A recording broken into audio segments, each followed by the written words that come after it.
The Mark II heavy tank belched smoke as it moved forward at walking pace in the darkness of the early morning.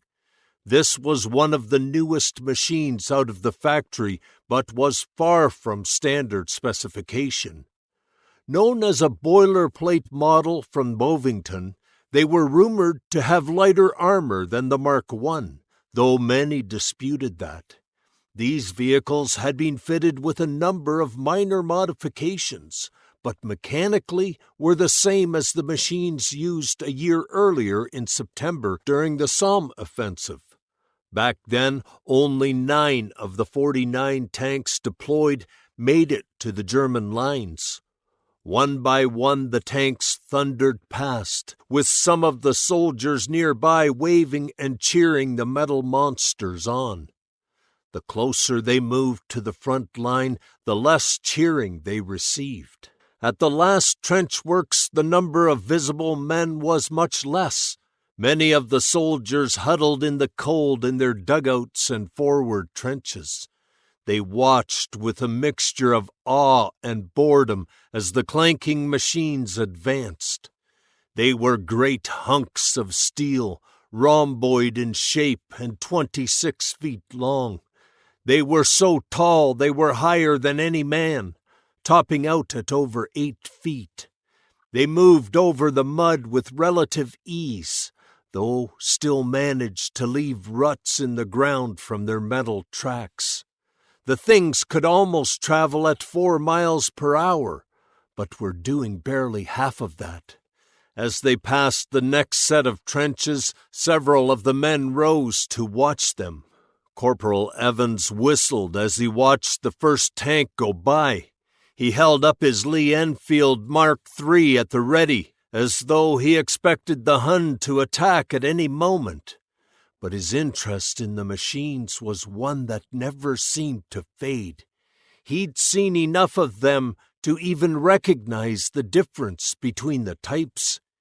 He'd learnt from experience that there were 2 basic designs, one bristling with machine guns, while another used different side sponsons and carried cannons.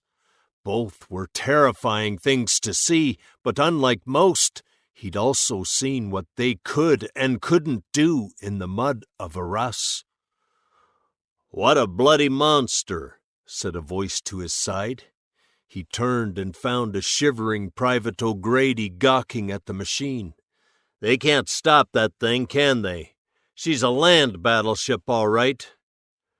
Corporal Evans nodded off into the distance. A thin coating of snow now covered the mud, but he knew that a few minutes of battle would churn it all up again into a muddy morass. "Look to the ridge line 300 yards away, the one with the broken wire and that curved tree stump." Private O'Grady strained his eyes and then nodded. His hands were shaking in the cold, even though they were 3 weeks into spring. "I can't see it. It's too dark." "Don't worry about the dark. Just follow the ridge. You can see it, highlighted against the sky. What do you see?" The man did as he was told, and then seemed shocked. On the blackened hillside was a shape that was unmistakable. It wasn't just the front of the track section sticking up, but also the long barrels of the cannons. He looked to his comrade with a dumbfounded expression on his face. "A tank?" Corporal Evans nodded. "Yeah, 4 of them advanced that way last week after a 3-day barrage. The Boche was waiting for them when they came. Trust me, mate, you've never seen gunfire like this. That entire hillside was on fire when they brought down the shell. 2 of those tanks were blown up. One came back as fast as it could, with a hole the size of a horse in the side of it. And the 4th? It's right there, stuck in that crater." "Did they escape?" Corporal Evans shook his head. "Artillery turned it into early morning breakfast. I tell you now, we're better off in the trenches than in those things."